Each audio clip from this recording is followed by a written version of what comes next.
Gulat ako saan din nakakakuha ng drama.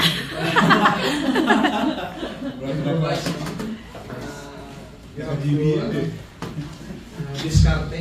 Salamat sa puso. Pagpapagamit sa Panginoon. And of course, Marlon. Yes po. At saka si Michael. Ate Jelly. Kayo rin ba yung nandun sa parang kumakaya si Mark? This is Julie po. Ganun? Kailangan ko pang magsuot ng ganito eh.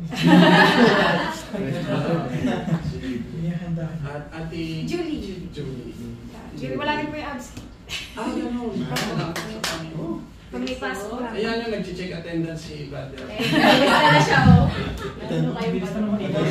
Lalo tigit mga kapatid na kamista ang ating mga namin.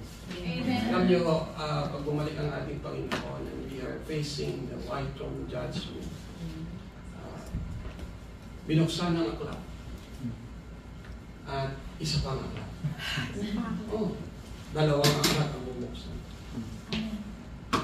The Book of Life, wherein if your life, if your name is written, and the book of remembrance, what you did, what you've done,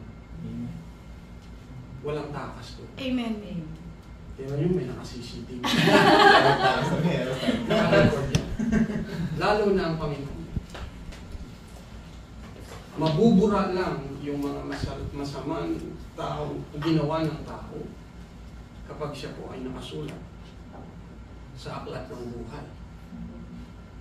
Then kapag wala yung pangalan mo doon sa aklat ng buhay, nanibago ka, Brother Man.